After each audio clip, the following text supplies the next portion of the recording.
going to send a couple links out for people if they want to join. Grab this one. No longer in a safe space. Yeah, this is no longer a safe space. We're in a dangerous space. Yeah. Adam, grab the bottom in one hand and then twist the. There you go. To loosen it. Oh, this thing's up.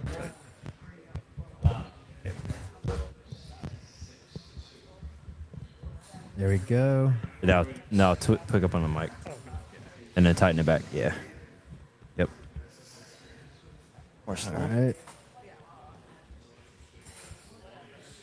All right, now we're going to go to Facebook, put the link in there. Oh, there it is. Link. Boom. Check. All right. And YouTube.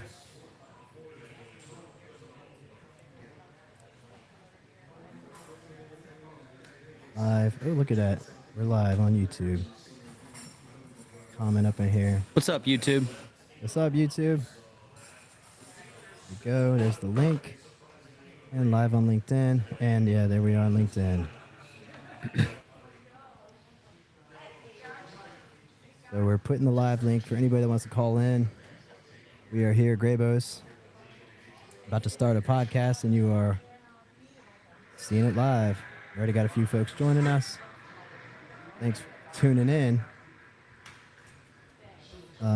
X is our most popular audience. Incidentally, we just started doing that. Like, we've been getting like 40 or 50 people joining. It's kind of crazy. On Twitter?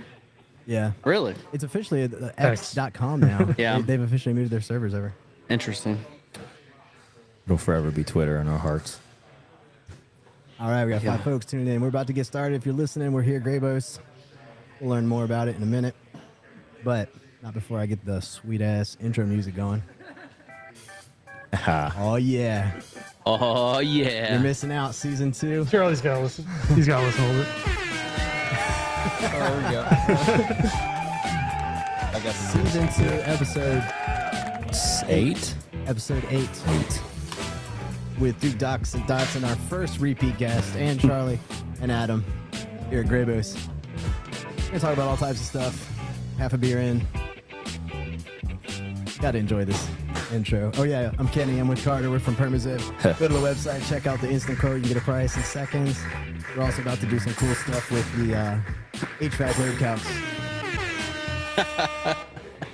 Soon you'll be able to get better HVAC load calcs for developers that are trying to figure out how many tons instead of using 350 square foot per ton and then having your engineer tell you that's not going to work. All right. Hashtag MEP I love it. jokes. I love it. Yeah, nerds. Fucking nerds.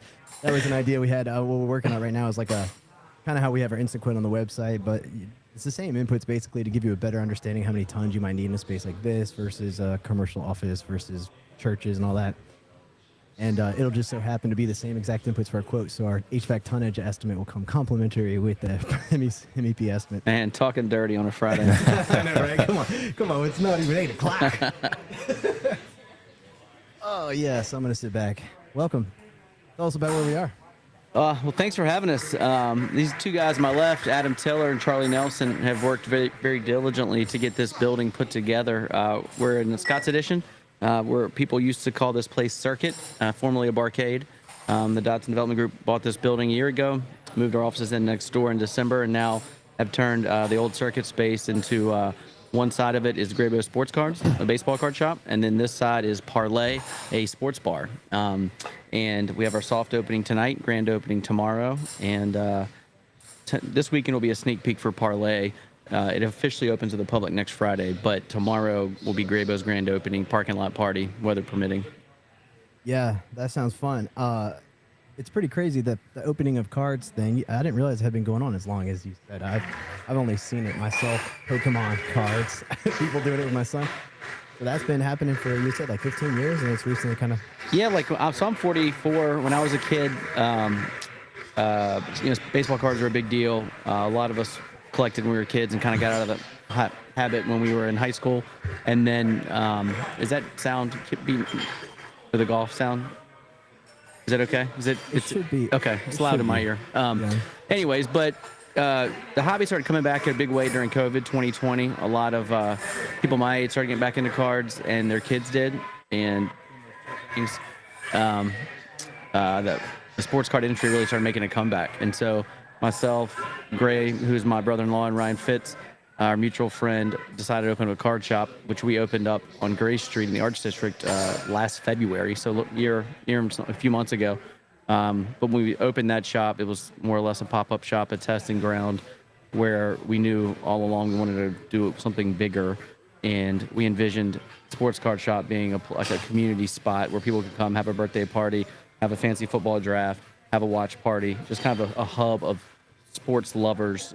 Some people like to watch sports, some people like to bet on it, some people like to do fantasy sports, and sports cards is kind of in that Venn diagram of ways to kind of show your love of the game.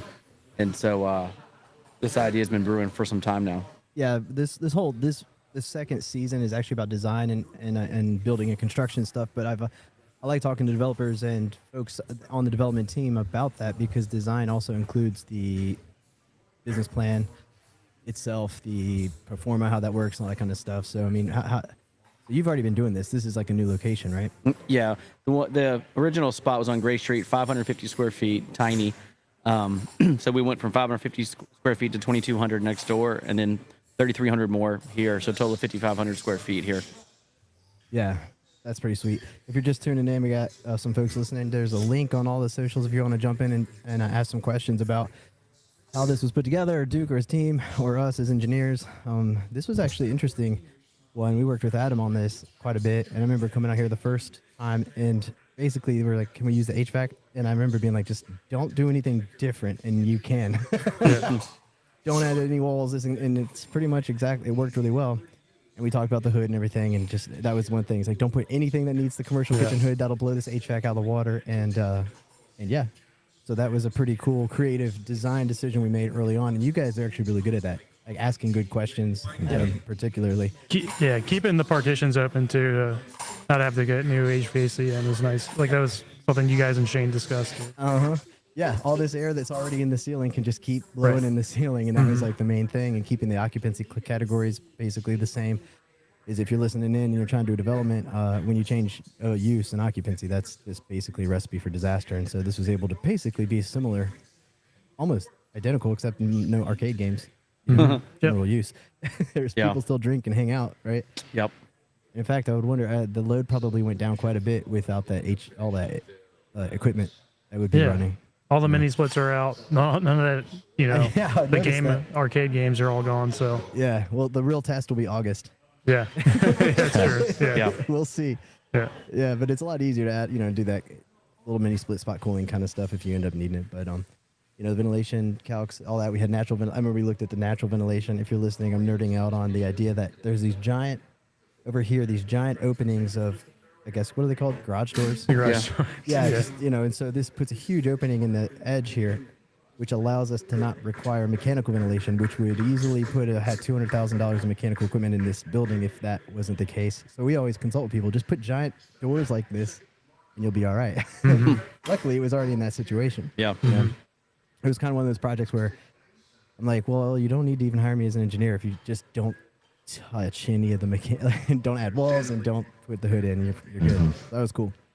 But yeah, so here we are.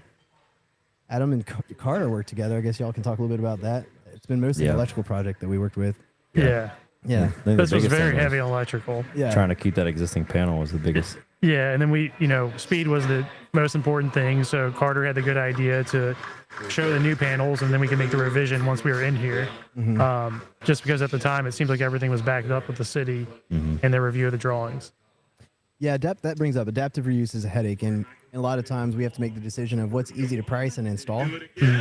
And it's not always the cheapest thing, but when time is of the essence, it's like, well, you need to bid it. So how can you get the same price between three people? If we said reuse maybe these circuits, but do a lot of investigation, we're putting a giant question mark on that contingency we talked about last time. We already have it ratcheted up for adaptive reuse, but it's just even more risk. And then we get usually yelled at, like, why didn't you do this and this and this? Like, well, what can we do for $2,000 or $3,000 or whatever it is, Yeah.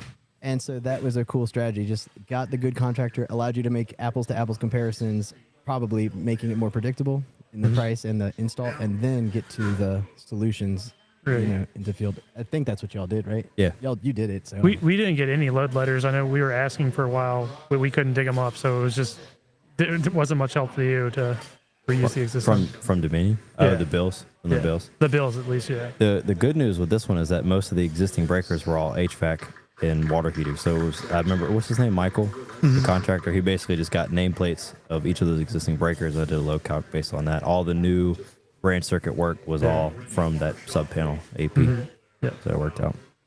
yeah, that was definitely a design decision situation for us. When you look at it on paper, like, do I really need a whole new panel? It's like, Yeah. Yeah. honestly, because we don't know what kind of things we may or may not be able to do here. I don't know. You guys may be able to speak to this more. We struggle as engineers deciding time or money. Yeah. Like, is it better to have a predictable thing that you can install, even if day one is more expensive? Phil just joined. Yeah, it's Stewart. Carter, do you remember, like, from Dominion, we got that, I think, the fault current letter? And that was maybe the turning point that said, okay, yeah, we can look at this again, but we didn't get that till we already got I think it was when we got our electrical permit issued. Do you remember the Yeah. timing of that, or was it all running different projects? It was after, I think it was for permit review, right? Because it was one of the Okay, maybe it was it one was, of the yeah. comments because we were adding a new panel, so we would have Okay, needed it. yeah. Yeah. And they also gave us the demand data from the historic demand data. That we Oh, used. yeah, maybe that was the one that Yeah. we were surprised they gave us. Yeah. Yeah. Shout out to Dominion. Yeah. Stuart Evans from Evans Construction just said, wait a minute. I didn't know we could drink beer. Here you go, Stuart. Stuart, come on down. Hey, call in, Stuart, or come on down and hop in here. Yeah, he was our first guest ever, and we didn't have it. We had it muted for the first 30 minutes. We didn't know that until speaking of which.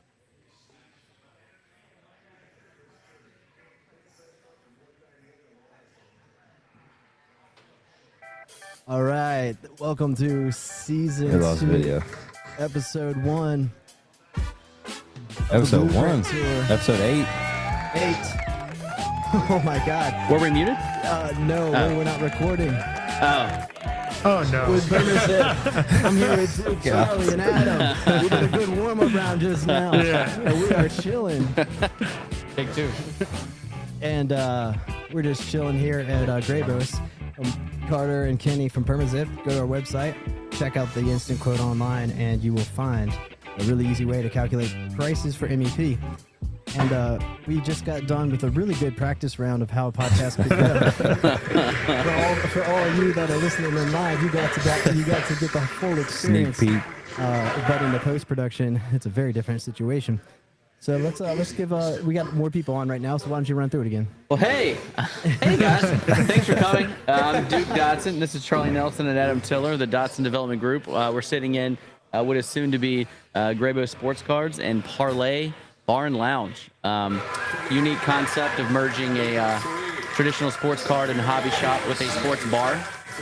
Somewhere where you can not only buy sports cards, but watch a game, have a fancy football draft, have a watch party, kid's birthday party, etc.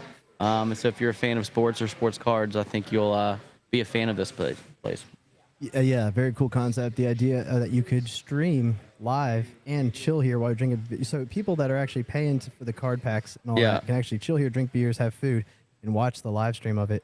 That's happening right over there next door, right? Like during COVID, it became popular to buy sports cards on your phone, like through an app where you can basically virtually go into someone's shop, pick out what you want to buy. They open it for you right in front of you. You see what you get, and then they ship it to you. That became pretty popular. And so we do that in the shop live, and you can sit on your couch and buy cards. You can come into the store and do it, and you can, as you just mentioned, you can actually buy into a break on that side and watch it on the TV on the sports bar side and eat and drink. And it's it feels like a form of kind of gambling because you don't know what you're going to get, right? And so it's pretty much a form of entertainment, and love the sports for Buy sure. into a break. So tell us about that. Just that sounds so cool. A concept of a break. So like, let's say you could go over there and buy an entire box. Let's say a $600 box of cards if you want for yourself, or you could just buy one team. So like in a break, we might sell all the teams individually. You buy the Yankees, you buy the Red Sox, you buy the Cubs, for example, and we open up the entire box,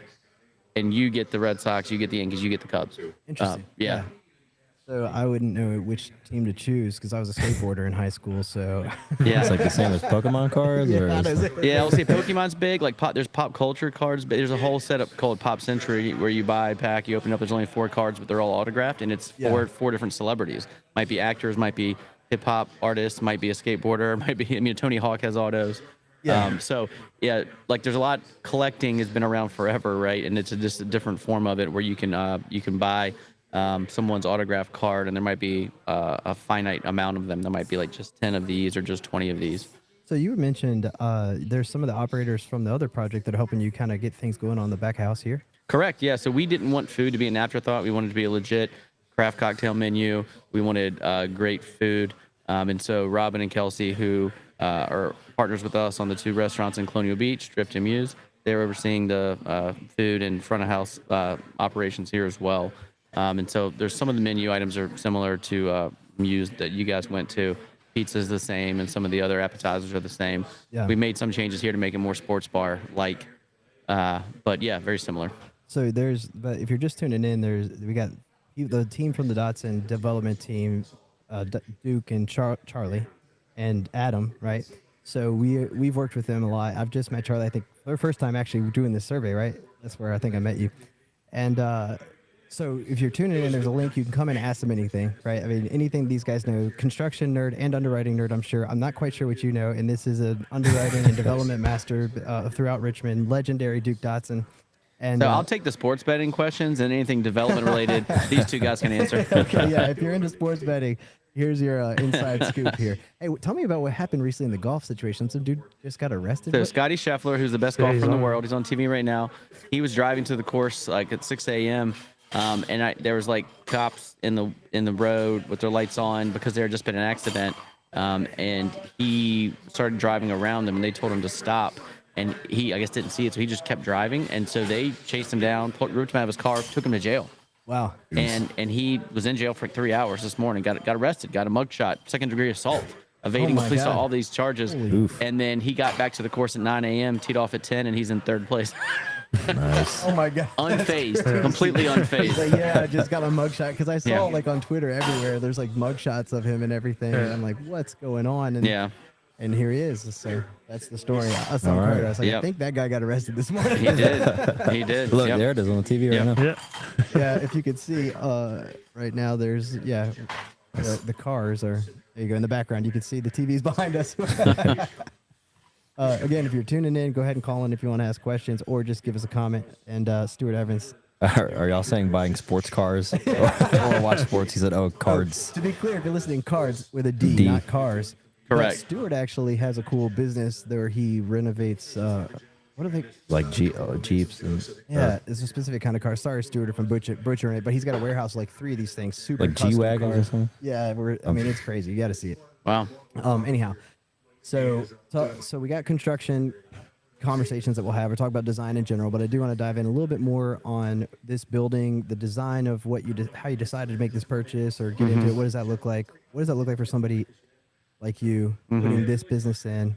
Plus, there's some leasing going on here as well. Like, how Yeah, so like I would say what makes us a little unique is that we're real estate developers, but we also have a side of our business that owns and operates small businesses. And over the course of doing development the last 15 years, we have found that one of the most difficult parts of real estate development is when there's a big commercial vacancy. The bank underwrites it as being vacant forever, assumes you'll never rent it, whereas if it's residential, they'll assume you'll fill that vacancy in a month. And so it just creates a problem. And by us being able to successfully plug in some of our businesses that we either own or partner on and to fill a hole can make us a buyer when someone else might not be a buyer. This particular property, for example, this is great developable land one day. We're in Scott's Addition. Like, I'm sure one day this will be an apartment building, but the price the guy was asking, he was asking more than if it was raw land. So he was selling it as if it was an income producing property, but it had one big vacancy next door. Yeah. And then this was going to be a vacancy, and 6 months later, because we knew Circuit was going to shut down. So when we looked at it, we were able to move our corporate office in next door to fill that hole. And we had been looking for a place for Graybos, and it just worked out where we could move Dotson companies in next door, move Graybos and Parlay in here, and that made us a buyer. And we were able to buy this when someone else might not be able to. So what you're referring to is the cap rate sort of calculation there, where if you like the free cash flow divide, isn't that how that's calculated? Yeah. So like if you're a bank, right, and you're looking at what income is this property going to bring in? If it was all apartments, even if it was vacant, they are going to assume you're going to rent those apartments one day. But if it's commercial, they don't know if you're going to rent the commercial space in 3 months or 12 months. So they're going to basically underwrite it as if it's empty. Yeah, so Forever. that doesn't count to your free cash flow, $0, Right. which is a direct reflection of its value, is the way they figure out its value, right? Yeah, and how much they're going to lend on it. So, like if it's 40% vacant, they're going to normally in a deal where you might have to put 30% down, you might have to put 50 or 60 or 70% down to buy this building. But if we can buy it with 2 leases signed already, it's not vacant now; it's full. Yeah. And yeah, Interesting. So you did that because these are your, you're putting this, you're going to have this business here, and then you're going to lease this section here. So Right. you can say we already have this cash flow in place right now today. and Correct. That amount is exceeding whatever was happening before you bought it. So you can basically add value right at day one, like just doing that. That's what's Correct. crazy to me about real estate developers is the Yeah. creativity that goes into the whole pro forma or the, the whole tabulation, the calculation. It's insane. There was Yeah. on Twitter, there's this guy, the warehouse. You might like this. He bought a warehouse storage units. He was like, made an offer to say, I'll take over the operations completely of this. And then 2 years, I want to have the right to buy this for $500,000. But in the meantime, I'm going to pay $2,000 a month or whatever it was as rent.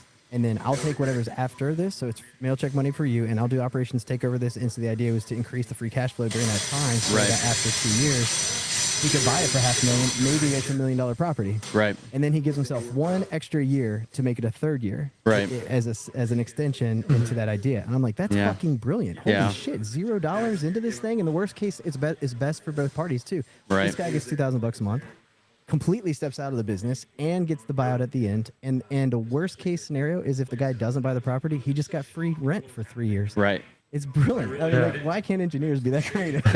Well, you guys are creative in different ways, but yeah, like in commercial real estate, like anything's negotiable. It's like the Wild West. Whereas if you come up, I came up on the residential side. You have the Residential Landlord Tenant Act, which governs almost everything, which you can and can't do, and then you have this very little wiggle room. Like for example, late fees can't exceed 10% of rent, and security deposits can't exceed 2 months. All these like rules, right? In the commercial side, it's the Wild West, because the law assumes both parties are intelligent adults that can make their own minds up. So anything you want to negotiate is out there. Yeah, that's wild. Are there other? So to me, that's why I think developers and that whatever happens and how you guys put together the deals is part of this design discussion. It's not intended to be how does MEP design work. I mean, we can dive into that all day. We unfortunately the live people caught it, but we missed a cool conversation on design, time delay, and all that. But what other things come into play when you're just trying to be creative and just make a deal work? And Well, I mean, I think this deal is a great example of how like you guys are valuable and how Adam and Charlie are valuable on being creative. Like if you guys hadn't saved us money on HVAC, deal wouldn't have worked. If you hadn't saved us money on minimizing the kitchen equipment, and because of that, we kind of built the business plan around that, this deal wouldn't have worked. You know what I mean? Yeah. And so like, yeah, creativity, there's a lot of ways to be. You can be financially creative, you could be design creative, and you could be, business creative as well. But something like this, if you look at like you were in the Drift and Muse building, brand new construction, very expensive building, beautiful, love it. But we spent a lot more on the build outs of those restaurants. Everything's brand new here. We were able to use a lot of the existing everything, and we were able to build this place out very cheaply compared to that project. yeah. And is that present a challenge on sourcing contractors and stuff, and like the smaller project or lighter renovation where it's maybe less attractive to some GCs? How does that look? Yeah, I mean, these days it's so hard to get any new jobs off the ground. I mean, so a lot of things are adaptive reuse. So really, like we talk about discount to replacement costs when you're a developer, and that basically means can I build this building and this operation for less than what I can buy it for? And these days, there's really not. It doesn't really exist. We can buy a building and renovate it for pretty much or the same cost or less than going ground up. And so it's just this weird environment where you're not getting that discount to replacement. So we're looking at a lot of things like adaptive reuse. And I'll add, so when we first looked at this building, it was maybe late 2022. Whenever it was before interest rates started really skyrocketing. And so we were kind of looking at it at first play as like hey, can we turn this into an apartment building? I mean, that was just when everything was crazy going up. We're sub 4% rates. Yeah. and it was a really attractive location for that. So we looked at it that way, and we got it under contract, and then things started changing, and then like Duke said, we had to get creative, and so we've had to do that with several different projects, and that's where we kind of saw the tide shift and saying, hey, the dollar per square foot that we're buying this building for is actually still really attractive. And then how do can we make it work with market rates? Can we make it work in some other way? And so we start pivoting to that. You said something to replacement. What was that phrase? Discount to replacement. Can you walk cost. through what that means? That basically means can I buy a structure or building, and either it's ready to go, you don't need to make any renovations or value add on it, or you can buy it at a certain price, and the value add you put into it is going to be less than what you develop like a brand new development. So say this building, if we were to go ground up and it was just an empty site, it may cost us all in $300 per square foot. That's just how expensive things can be these days. Yeah, geez. And then we may buy it for maybe half that, and then put $50 to $75 a square foot in it, and then we're already lower and achieving the same rental rates that we would get. And so that's the the value that we see today and how to make certain deals work. So if you're just tuning in, Adam is like low key and like a just genius mastermind. We love working with Adam. And he's like low key here. I know we talked to Duke last time. If He's low key. You're like a high key genius. It He's a low key may genius. sound complicated, but it's like a lot of developers are seeing that today, and it's definitely something we hope is going to turn around. And there's some development deals that we've gotten creative, like Duke mentioned, in different ways. There's grants.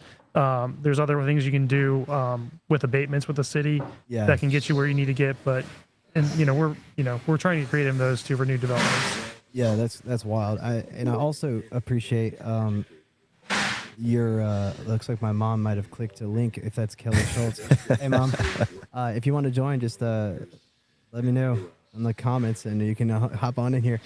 One of the things I really appreciate with you, Adam, is you're good at understanding all of the professionals around you, like the judgment calls being made, and you're good at asking more questions to try to like get a feel for it. But even like with our initial fee, you're like, hey, you're like, I want to work with you, but I was thinking it would be here. You're really good at being transparent and honest with where you want to go, but also making a good selection based on value. And somehow that's a I don't know if that's a natural talent or if it's a trainable thing. What is your perspective? I mean, to me, you seem very natural. Like I think I've learned a lot just with interactions. I've definitely have learned a lot of empathy from people like Duke and previous bosses, and like you really got to put yourself in your consultants and other team members' shoes, and ultimately we are working on this all together. Yeah. And so I do think it's something that you can learn. I try to be an open and honest person. I think all three of us do. That's just a central tenet of how we operate. But ultimately it's just you can learn a lot more just by listening and not trying. A lot of developers are really smart, really intelligent, and ambitious, and I think they know exactly what they want and need, and they want to call all the shots. I think we like to work a little more collaboratively and get input and feedback from the people that we work with. Yeah. And I'll say, is Adam's too modest. Like to answer your question too, like what makes him unique in the development world is he is trained in finance heavily, like very heavy finance training, but also in construction, and he's worked in construction, and he seeks to understand. Like if you guys tell me something, I just take it at face value. Okay, fine, do it. He wants to understand it, and he's going to learn. He doesn't know everything what you guys know about your trade, but he knows way more than I do, and he does that with all the trades. And so he gains that knowledge, and that's going to help him and us down the road immensely, because it's going to save us money. It's going to save us time. He knows who to listen to and who not to, because not every vendor is as good at what they do as you guys are, right? Sometimes you learn that you learn that the hard, but you learn that the hard way. Yeah. And you haven't got to this question yet, but I just want to throw this out there for developers listening. Like the incident we had, maybe 2 weeks ago, Friday, maybe, when we called you guys into panic on a Friday. That's just a unique situation, but it happens in development all the time. We failed electrical inspection because the electrician put the wrong kind of wire in for our combi oven, right? Which I didn't know what a combi oven was until 6 months ago, but now I do. But we lost 3 business days because of that. And if we didn't have, in my opinion, a good team and good relationships, it would have cost us 3 weeks. Yeah. And that's just one issue on a project. A development project, you continuously get hit in the face. And I think the lesson I would take away from it is, you need a team that's constantly learning, and all right, this is an issue. What are options to solve it, right? and second, having really good relationships with vendors. Mm-hmm. I don't call you guys much in a panic. It's probably the first time I've ever done it in like 5 years, but I did. Yeah, no, that's what made me be like, all right, well, Duke doesn't call me that often. But you guys helped. Within Yeah. an hour, we had what we needed, and then we got to the city and blah blah blah. But without the knowledge and the team, but also the relationships, it would have cost us 3 weeks. We would not be sitting here today. We wouldn't be opening today because we would have lost 3 weeks. That's wild. Yeah. That's pretty cool. And you bring up a good point because we work with some people that everything's a crisis, Yeah. so nothing's a crisis. Where when you called me directly, I was like, either this is a funny meme that you got, or we were talking about some podcast idea, Some or lettuce. something's going down. So I'm like, what's going on? And then like you're like, hey, I need this revision real quick. I'm like, okay, easy. That's easy to respond to very quickly. Yeah. And I think your team is very good at it. Adam, you too. I'm not working with you, Charlie, but like generally good at understanding when something needs to be made urgent to a vendor and when it's otherwise a call, or I don't know how you train for that, or whether that's or hire for that. I don't know. How would you replace yourself if you had to hire another Adam? I don't know. I mean, it just kind of comes down to people skills and like, Yep. some people, they just develop those social skills and how to talk to people and how to be responsive like that. Those are things I think, Duke, you look for most people you hire, just kind of the intangibles, and just, there's a lot of things people can learn at different rates, different paces, but, we tend to hire and get people that, keep open minds and know how to communicate. Just those intangibles that are harder to teach. And experience too, like knowing when to escalate something. Experience, right? Like if it's your first deal, everything's an emergency, and you've done 30 deals, you realize everything is an emergency, and you learned to figure out when it really is. Yeah. Yeah. Is it just y'all three on the team, or is On the development team, yes. okay? Oh yeah. So what was your first deal?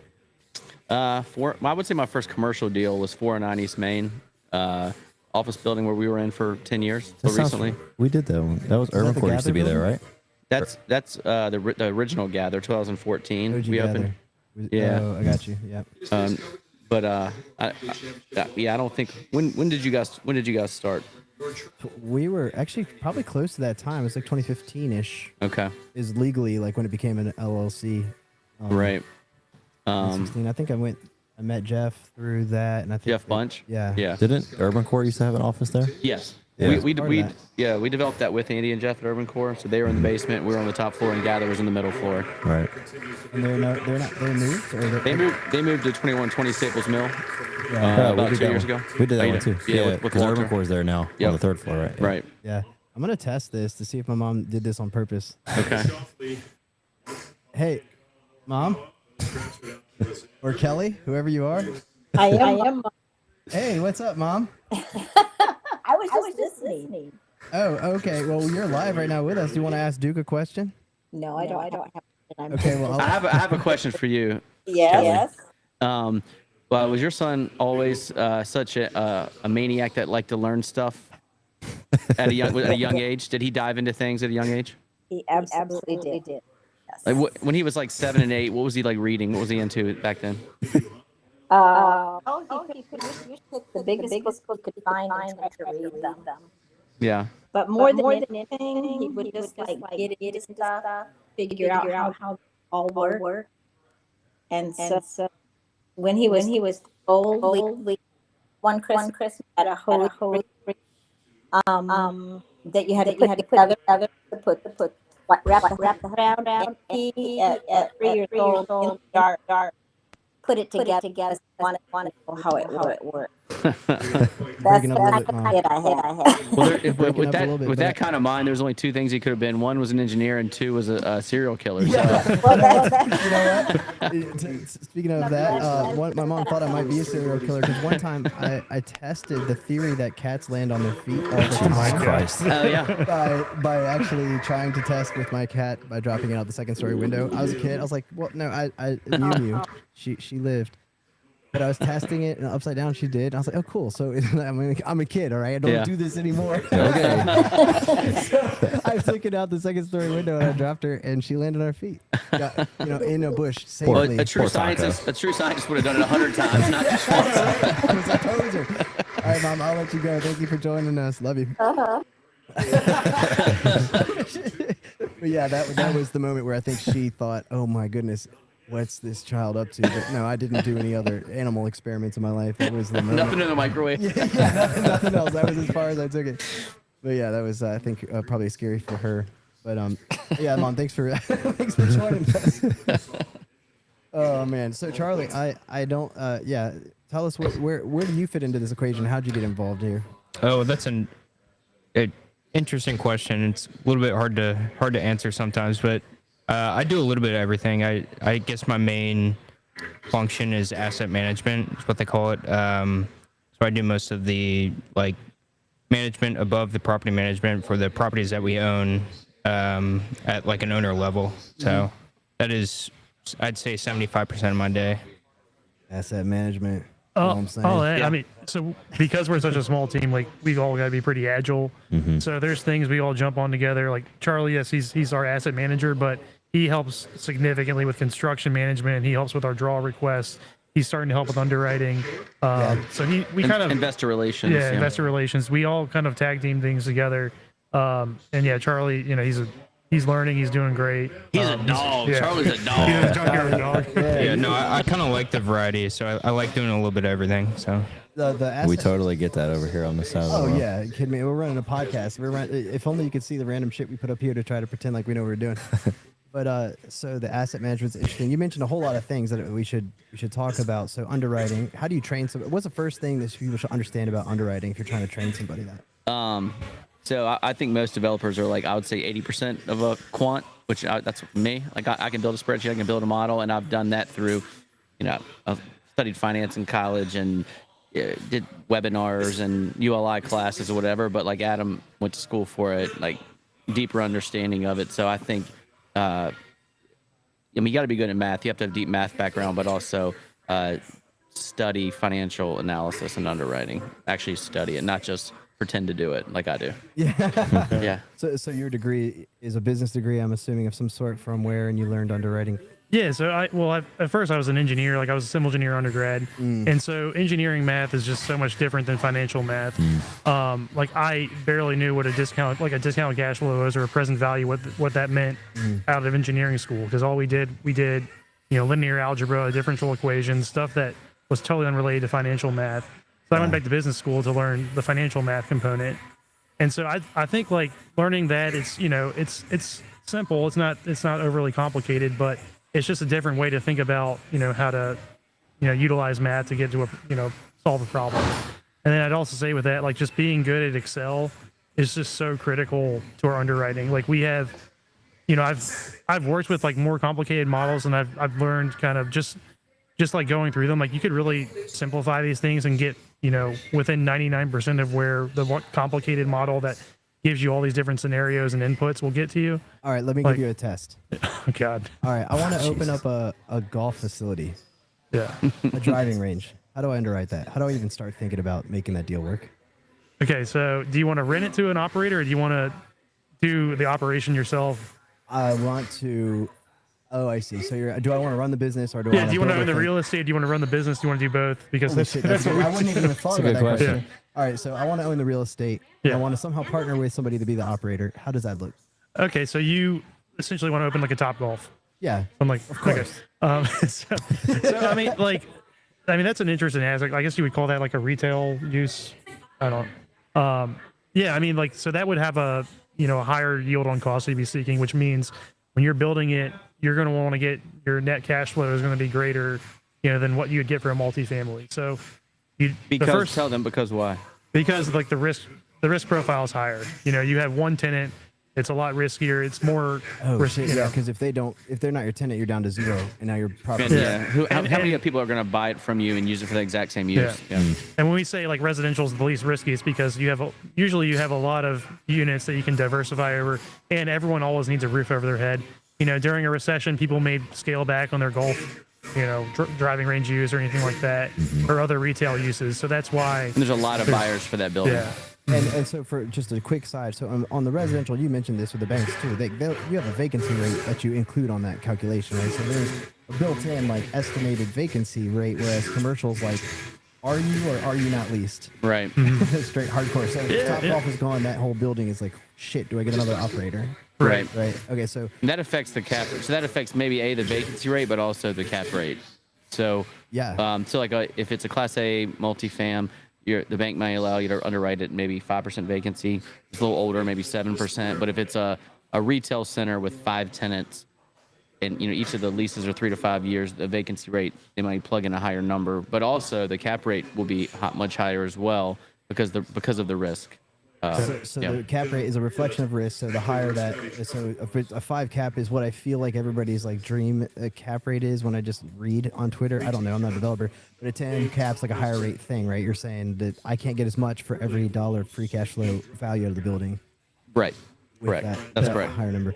So that might be. So are you saying that a Top Golf? My idea of this Top Golf is higher, by definition, be a higher cap rate. Like, and how do you even determine that with the bank? How do you sell them on what the cap rate even is? So I mean, the bank's going to look at your net operating income, and basically they're going to say, okay, we either buy what you're underwriting and your budget and all that, and they're going to look at comparables, and something like that's probably not going to have much. So they're going to probably require a lot of like reserves put up of your own cash, or several guarantees that say, hey, we're going to, my personal net worth and liquidity is going to be behind this if it fails. Yeah.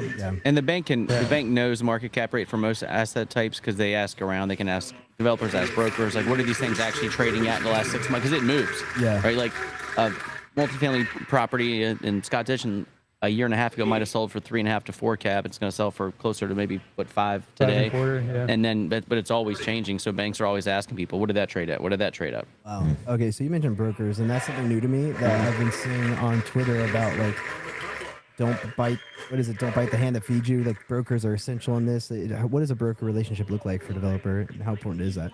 It varies by developer. We have a couple brokers in house at Dotson Commercial. We work with them a lot, and we rely on them a lot to just find us a bunch of deals, and they're willing to put in offers on 10 or 20 properties, only going to buy 1 or 2 of them maybe. Some developers try to cut out brokers and do it themselves because they're trying to save that buck. For example, if that broker is going to make 2%, 3%, whatever of that deal, that developer thinks, well, if I find it myself, I can get it for 1 or 2 or 3% cheaper. Yeah. And maybe that's right, but maybe, if you do 1 deal a year, maybe that's right. If you're trying to do 3 to 5 a year, you need a lot of deal flow. So I think, if you do a particular type of deal over and over again, then you definitely want to know those 3 or 4 brokers in the area that specializes in that type of deal. So they know if it fits these parameters, bring it to me first, and then I'll pounce on it. Yeah. And so I think relationships like that can be pretty valuable. The broker, do they set that rate up front when you go under contract with them, like 1%, 2%, 3%, or is it part of the negotiation for each project? Yeah, and on the residential side, it's been a standard for years, and you've probably seen the news lately. The public's pushing back on that, but commercial side, it's been more negotiated. There's still a range that's, I would say, standard. If a broker is listing the property for you, you're gonna have that discussion up front. Like, for this type of property, I'll list it for this percent, and I would like to include this percent for the buyer's broker. Some commercial deals don't pay the buyer's broker anything, and the selling party will say, if you use a broker buyer, you got to pay him yourself because I'm not doing it. So it's a little more Wild West than the residential side. Well, so if you're listing broker, I think it's just the commercial word for agent, like right? Real estate agent. So broker, it sounds cool. Broker. Yeah, on the residential side, agent and broker, 2 different things. On the commercial side, it's pretty much the same word. Is it okay? Yeah. I've wondered that because I see it. I've always wanted broker. Real estate transactions have always confused me. Who's the parties and the insurance? It's weird. Yeah, on the residential side, a broker is like supervisory in nature. They supervise agents, and agents have to report to, hang their license with a broker. And that's still true on the commercial side, but everybody locally just calls them everybody brokers. So you're putting the deal together. We got our Top Golf idea, and so when do you even you got this spreadsheet? You got to think of a cost somehow. How do you even start? So I mean, it kind of starts with we look at each deal as like its own little business plan. And so you start with creating a budget to buy it, like your cost of the land, the cost of construction, all your soft costs, any fee or interest carrier you have to have, any contingency you want to have. And to build something out like that, I mean, it's so unique that I don't have too much experience building top calls or something like that. You would but call it's- like 5 of your finance Yeah. friends and said, "You guys ever underwritten one of these deals? And like, can you get me some comps?" Right? Yeah, like net, like it's like single tenant uses that there's certain ways to underwrite them, and there's certain developers or acquisition firms that specialize in that. But if you were to go ground up on that, like that's just something it's like probably a pretty heavy site job, like, and you do have some specialty trades. Yeah. So it'd be hard to kind of figure out the construction costs with that, but you'd want to get some sort of advice from a GC of just at least the skeleton and the site work, what it costs, and then try to get an estimate for everything you can. Yeah, like there's not any GCs in Richmond probably that have built a Top Golf, but there's 3 to 5 in the country that have that you're welcome to call them, and they would say, "Yeah, I'm telling you the number if I can try to build it for you. Happy to tell you what it might cost." Yeah. Yeah, that's a dance, right? Yeah. You got to constantly play that dance. Like, I'm kind of interested. How much can I get from you before I sign this giant Right, contract? Yeah. And if you're under, like, the next step would be to figure out your cash flows and your how much are you going to make and how much, and therefore like what kind of debt can you get. So from there, it's like, well, if you're just owning the real estate and renting it, it might be pretty easy to just figure out, okay, what are they renting? You could have comps that show like they're getting this much rental rate. They're getting triple net expenses, which means that the leaseholder is actually paying for all the taxes, insurance, common area maintenance, stuff like that. And then you have some, minor costs that cover that. So you can figure out what's my cash flow going to be. Yeah. And then before you even get to the debt equation, that's where I mentioned yield on cost earlier. And that's where you want to say, okay, what's my stabilized cash flow when I add up all my revenues, all my operating expenses, before I even factor in debt, CapEx, capital expenses. And then what am I building this thing for all in, and not just construction, but every single cost that goes into this. And if you're building something that's a lot lower than your interest rate, you're in the black. You're in the red. You're not making any money on that deal. And that's like one of the first kind of hurdles that we look at. Is like, is this deal even worth it? And that's kind of where we come in today, where it's like this weird environment where our yield on cost is like hovering around the same, where interest rates are these days. Yeah. And we're basically, a lot of developers saying, well, market cap rates are still here and we hope that they'll still be there, but you really got to improve like something, whether it's lowering your budget or increasing your revenues to make a deal make sense. Or the cap rate changes, I guess. Or like, yeah. And that's, typically when you underwrite, you look at today's cap rate, and you add expansion, which means you add 0.5% on top of that to try to make sure maybe in the future it'll be lower, but we need to at least guess it might be a little bit higher because it all ties back to that risk premium that we talked about earlier. That's, to me, it's wild. A lot of ways, it's kind of a guess. The way it is I talk about HVAC load calcs with people, and like people think HVAC is this perfect science. It's not. It's a giant guess. Yeah. it's like we sort of think that based on what you've described and what we think the weather will do for 20 years, that this will work probably. And I know it's going to cost you $250,000. Yeah. But it'll probably be okay. And that's just how construction is in general. Like the farther along you are, hopefully you're guessing less. Yeah. Like once you're in the site, like you do a geotech, you do 5 or 6 borings or maybe more depending on the size of the site. Yeah. But think about how many other things could be, not represented in those profiles. And you encounter unsuitable soils, which we try to budget in all of our projects because it always seems to happen where you've got export, you got to bring in additional suitable soil that can be compacted to the right way. And so as you get farther along, hopefully there's less conflicts, there's less area for just, misses, whether it's the design, the contractor, or what you're carrying your budget. But it's all a guess, even what you're designing to. Yeah. Yeah, that's crazy to me. It reminds me, we talk to life safety folks, which is like a complete super nerd category, but like I realized that it's all a guess. Like their models are much of a guess as ours as yours. You're modeling it. You're trying to make your best educated guess based on previous things, but you really don't know what to put in all these numbers, which is, what I don't know. I think of all those people, life safety engineers, mechanical, and then developer engineers. We'll call it financial engineering kind of in a lot of ways. It's very similar inputs, very similar thought processes. What's likely to happen here? What may happen? So let's just say we got on Top Golf project. We figured it out. We got our underwriting. You figure out the cost. Dude, what do you do from there? Like, what does it look like? You got your perfect spreadsheet. Y'all have figured it out. Like, what's the first call you make to try to actually get the deal to work when you're confident in the underwriting? Yes, sir. Yeah, you call a lender. Like, yeah. you call some lenders you've worked Like- with before. Like, is this a deal? Yeah, you guys would underwrite? it's not really like the one first call. It's like you're always making all of these calls. So like you're always talking to bankers and figuring out where they're at, like where interest rates, like loan to cost, where they're going to be, their comfort level, this type of deal in this environment. You're always talking to investors to understand what's their requirement, return on equity. Like what does their cash on cash need look like? What does their IR need to look like?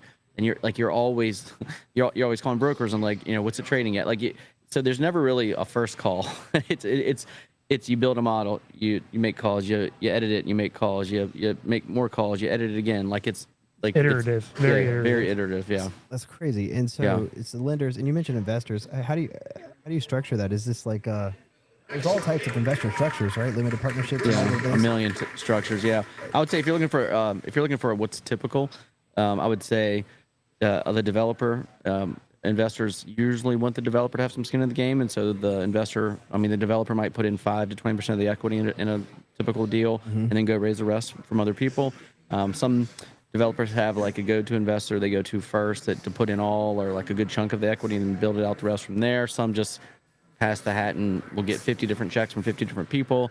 It's 1,000 different ways, but the typical structure might look like the developer charges some type of development fee that goes to the developer. Maybe they also charge a construction management fee that goes to whoever's managing the construction, us, or maybe we pay somebody to do it.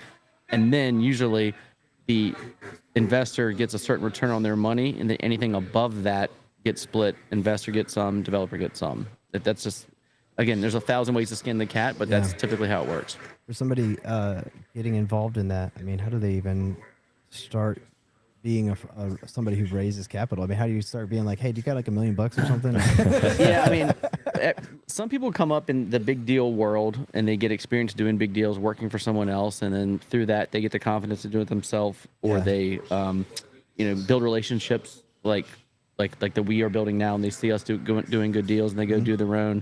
They can go raise money. I started on the small deal side and just did one house, then I did a duplex, and I did a 6-unit building, and so with that one house, I went to someone and explained the deal. It was very informal back then. Like, you put up this money, I do this, you do this, and it went well. So we did another one and another one. And so that's the way I know how to do it. To start real small and take your lumps on the small deals. So as you move up the ladder, you get more and more comfort, more and more confidence, and the market gets more confidence in you. But a lot of people never do small deals, and they just work for larger development firms, and they start at the bottom and work their way up through and eventually do it themselves. Yeah, that's wild.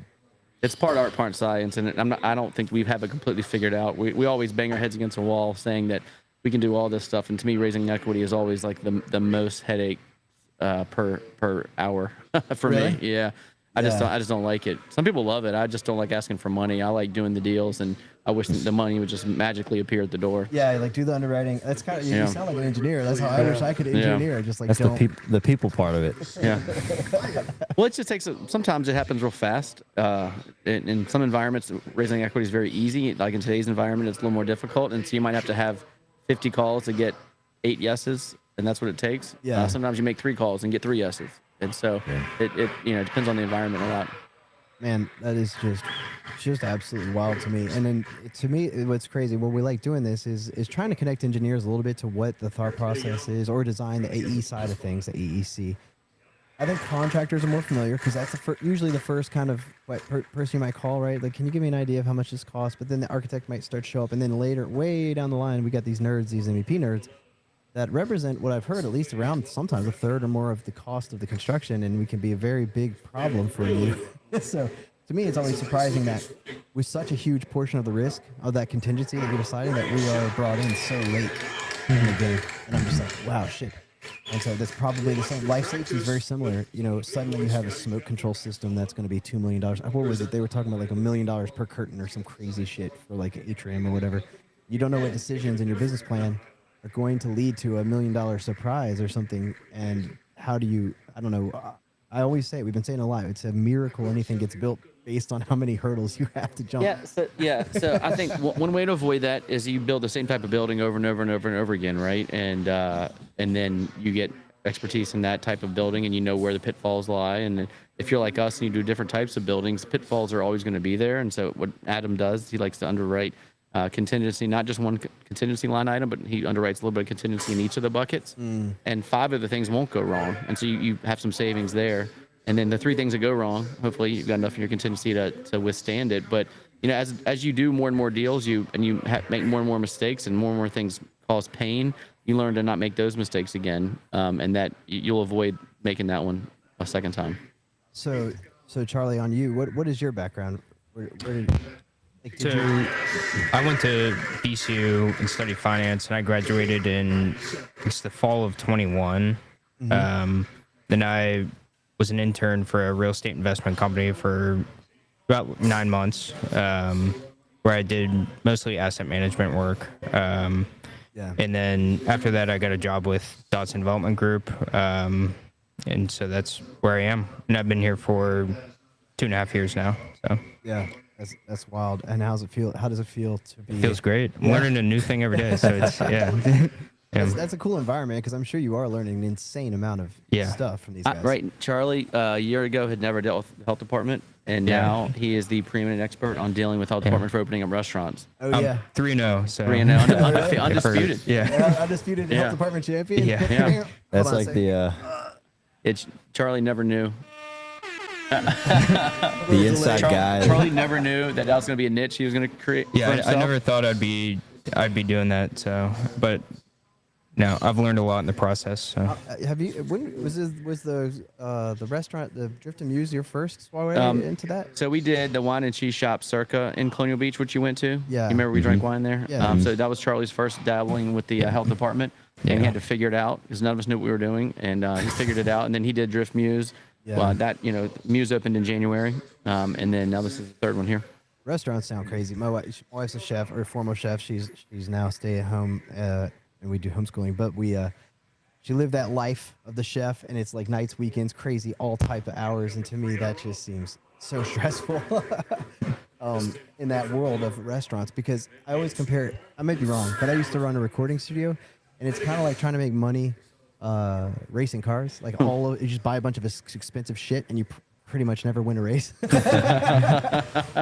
Restaurants probably aren't that way, but it feels that way when I look at the equipment list and how expensive everything is, man. Oh, man. Well, that's why you see at Drift to Muse, we have one kitchen and not 2, right? Yeah. Well, we talk about it all the time. Well, Yeah. we said here, don't put a hood. Just whatever you do, don't get anything that needs a hood. For the love of God, that's going to be a problem. Or if you have a hood, shorter, the better. Like Right. Chipotle, we bring it up all the time. You go to Chipotle, that 10-foot hood cranks out however many millions of dollars a year of burritos. Yeah. You can make a restaurant work. It's like for us, we try to talk to the owners as soon as possible, the operators. A big kind of how we chatted with y'all.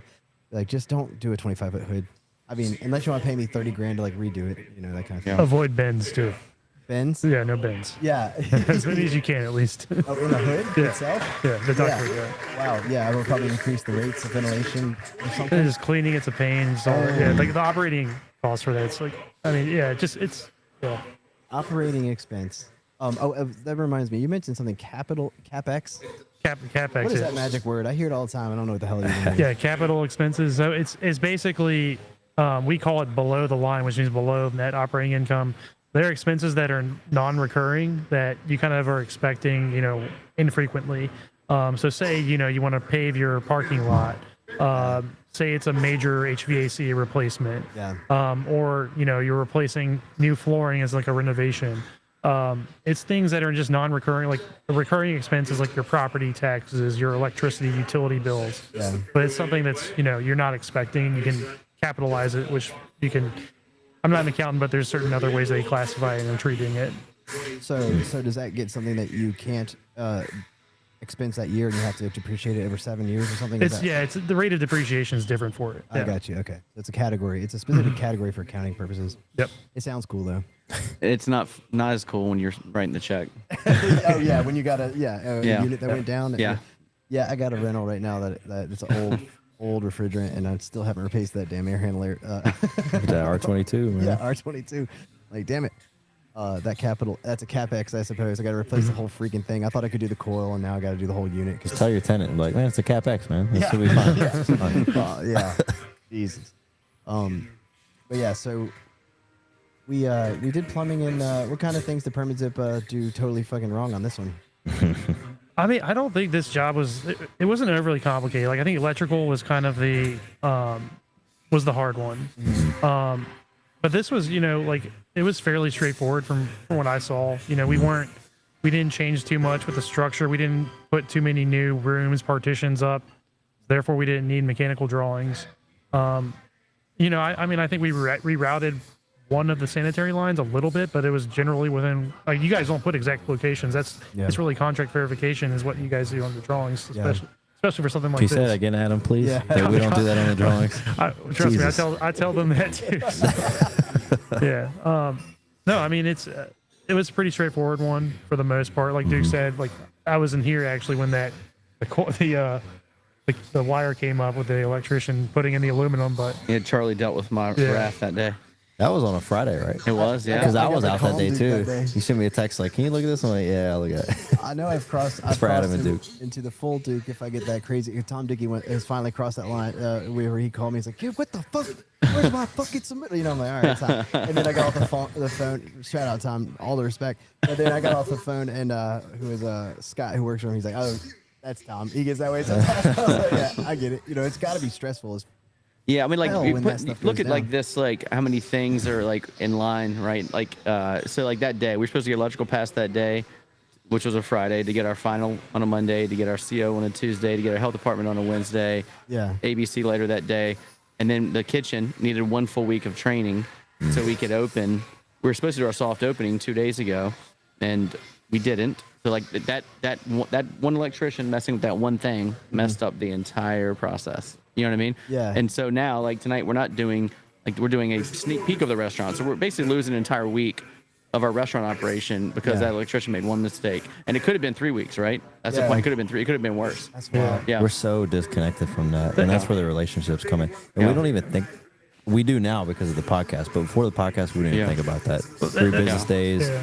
Chris at Benny's brought it up about you guys having like staff coming in or flying in to Right. train. Like we don't think Right. think about that. We've never thought about that until Well, and the that goes podcast. back to relationships and empathy, right? And like instead of me calling and screaming at you, can you fucking do this? What did I say? I said, hey, listen, I really need you, Yeah. and here's why, right? And then what did you do? You understood, and you called your team. Your team helped, and you knew that like we wouldn't pull that trigger unless we absolutely needed to, and we wouldn't have done it unless if this was the critical path, right? Yeah. And the critical path affects a lot of people. In fact, all those people back there have jobs, right? They can't work for a week, if we don't get that electrical pass. You know what I mean? The Benny's Pizza Chris was talking about just that. Yeah. Like the idea, like we were talking about coordination and trying to align the opening labor that's required that has to be coordinated with the CO or for the more important thing, the podcast. When is that going to be done? yeah. Like you're putting people up in hotels to train for a week. Yeah, and they were all that you were gets flying canceled. folks in for the Drift and News, right? Yeah. Like you had people coming in Yeah. and just imagine they're Yeah. flying everybody in and being And like, just sitting there.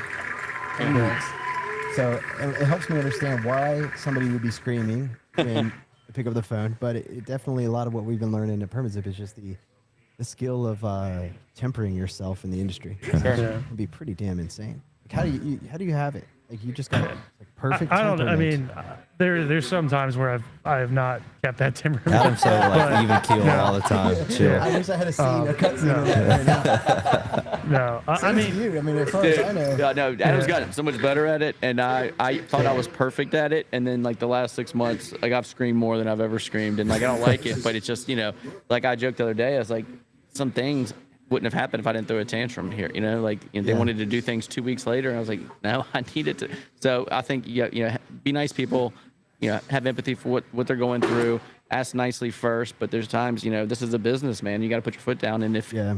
throwing a tantrum gets it done, and sometimes that tantrum needs to be thrown. Unfortunately, in my opinion. yeah, I feel like we try to do that only when it's something we've like asked for repeatedly, because like we understand people will make mistakes. Yeah. But if it's something like, like on this project, we never had any submittals. Like it's a small project, you normally don't expect it for something like this, but Yeah.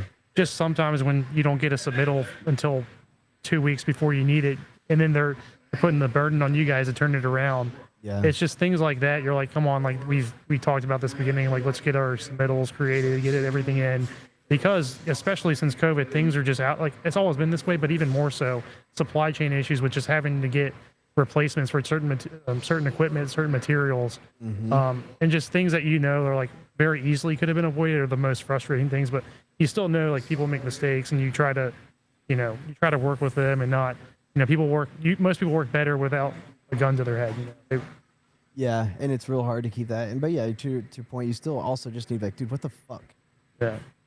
Yeah. Like, how many times I have to say this, and it's tough knowing that that's still somebody you might want to work with in the future, and relationships. But if you can work through that and have somebody where you've like maybe screamed at, but still can Phil can attest. I've screamed at Phil before. He might be listening. Yeah. And I'm sure Phil deserved it though. yeah, I mean, Phil fucking just, needed to be who's that screamed Phil at guy? that day.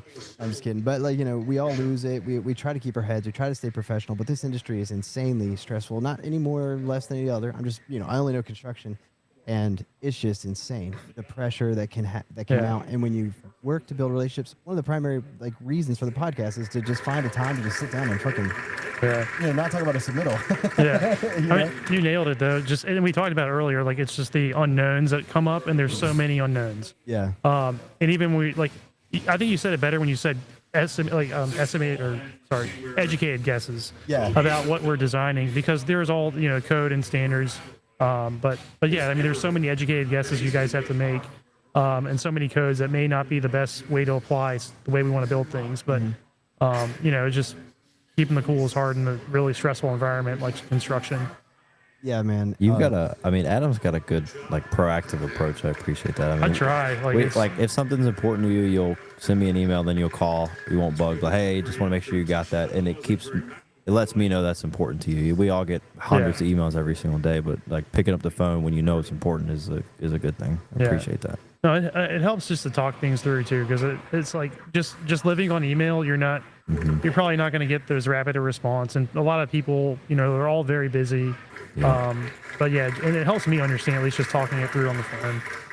Yeah, the email can become lost very quickly too. Yeah. I mean, I'll get 100 in an hour or something, and most of it's like spam from some crap that somehow got signed up, and I can't even keep track of it. And now Procore, which I love Procore, but now it becomes a spam thing. Like, That was the first thing you mentioned on the Forest Hill project. I get an email for every single submittal that goes in, or RFI that's unrelated to me. It's funny because Kurt, him and I had it out at each other. Yeah. He was like, "You want me to fucking customize my shit for you, Kurt?" I'm like, "Yeah." I mean, if you want to have my attention, then yes, Kurt. If you need my attention, then you need to specifically attempt to get my attention. Because if you feel like that, I will respond to a Procore like you and every other fucking person gives me a Procore email. I won't even see it. Yeah. I literally won't see it for a week and a half, and then and then you can't be upset for me if that's all you put into this very important thing for you. And I know that it sounds like I'm being a drama queen, but I'm just saying, Kurt, if it's important to you that you have my attention, get me on the fucking phone. Shout out to Kurt. Yeah. He's good about calling, though. Yeah, He'll no, call. I'm not trying to bust on Kurt, but Kurt, Yeah, that was the generally fight the we had. He approach. was like, "Fine, Kenny, I'll give you a fucking custom." I was like, "Sure." Kurt, I mean, it seems like he's got a lot on his plate. He's got a lot of projects he's working on constantly, and I appreciate his ability to kind of juggle and stay on top of things. Oh yeah.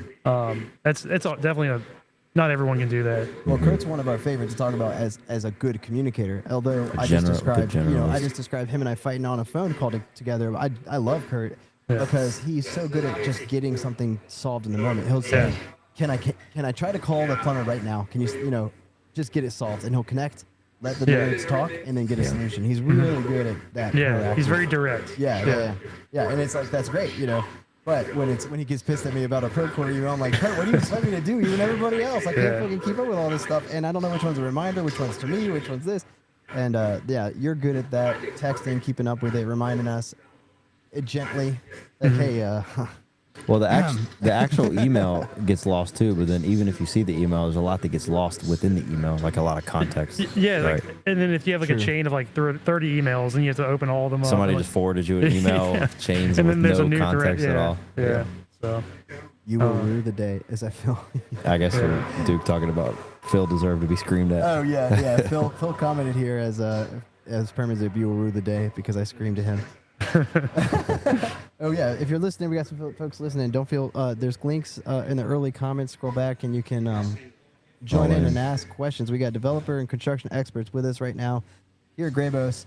Cool building. We drank the first round, I think. Yeah. Which is awesome. First It's round the of second parlay. time with the Dotson project. Yeah, that's awesome. And so we're having the first beers here, and go ahead and call in if you have questions. We can get you live questions or shoot them in the comments here. Let's see if anybody on X. But yeah, so Duke disappeared. I mean, what do you guys like? What are some qualities you like on the developer side? Like, how early do you like getting involved? What's you talk about like temperament that we have versus some others, but like, what are some other things you appreciate? Early as possible to get Yeah. involved. And then the question about what we appreciate is Kurt's got this strength, and so do you, Adam, is knowing just enough to be able to ask a good question. Yeah. You know, sometimes we get so deep in the weeds on one thing, we'll like nerd out on that thing, but you're like, hey, this might be a dumb question, but XYZ. And it's Yeah. actually not a dumb question, it's a good question. And then once we get to that solution, just kind of trusting it and running with it. Like for this project, for example, we had to get the load summary on those existing circuits. Yeah. That's my headaches per hour that Duke mentioned, like, is verifying existing load. And with you, it was like, cool, I'll get with the contractor and do it. And we were able to do it, and that panel was able to stay. So trusting the consultants, but also asking those what people think are dumb questions or not dumb questions. A good mix of that is a good developer to work with, Yeah. in my opinion.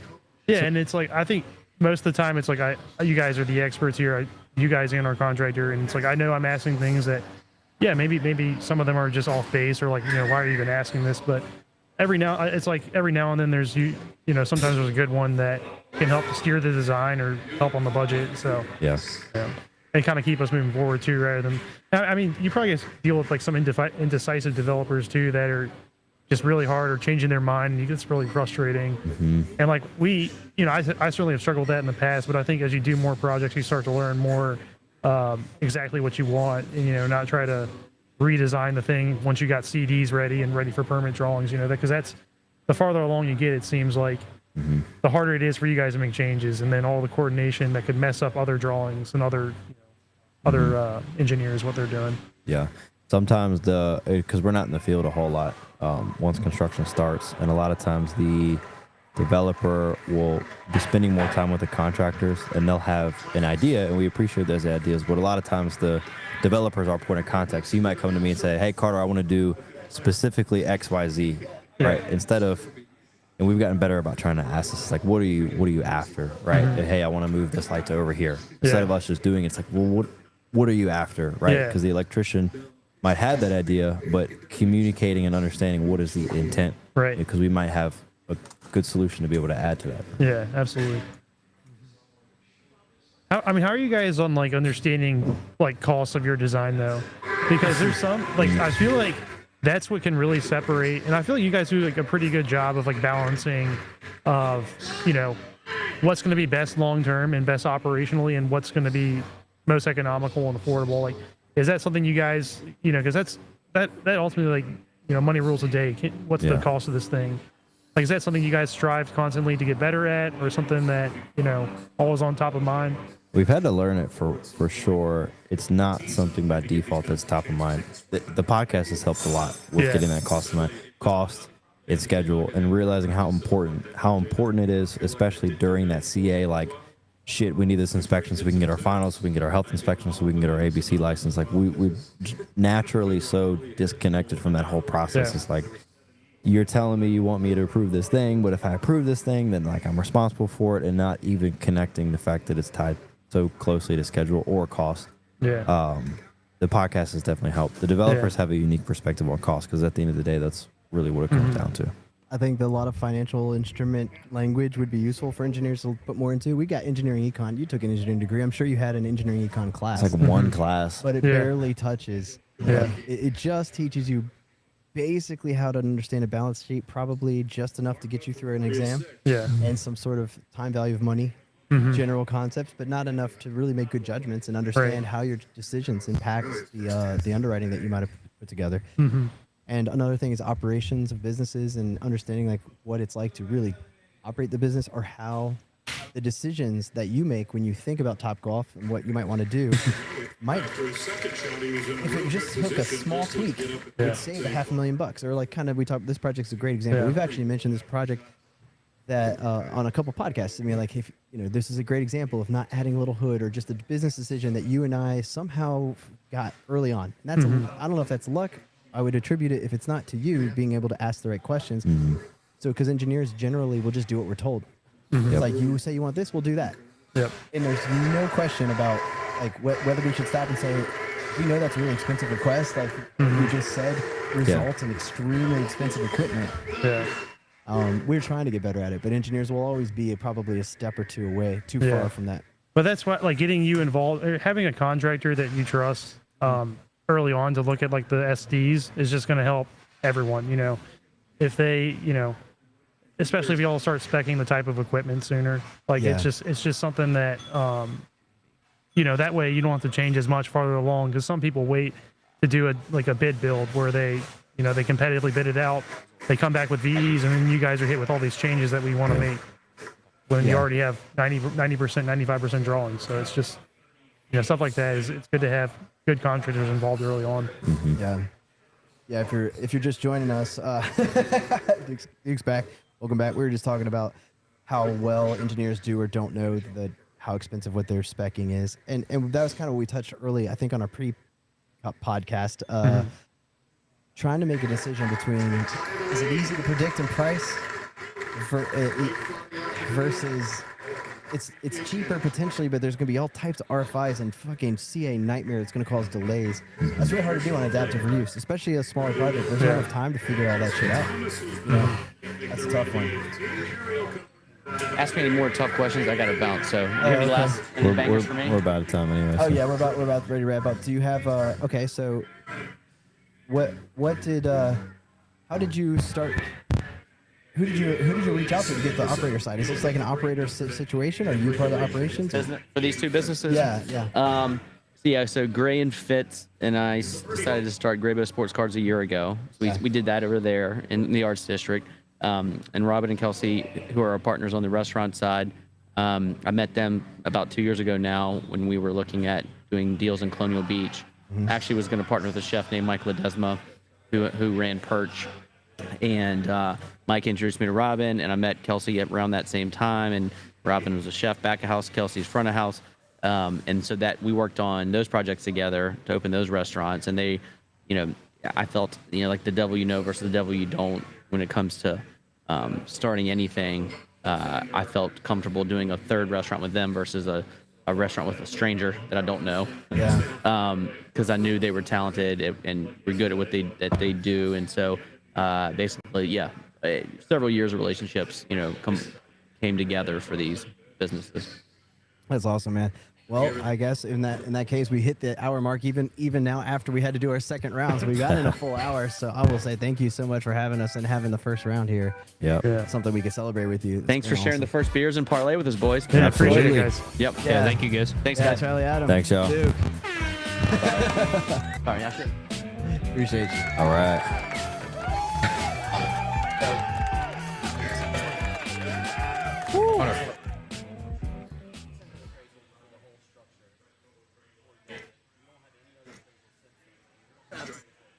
Damn, it jumped up from 10. It wasn't hanging around 10. Never transacted. Hey,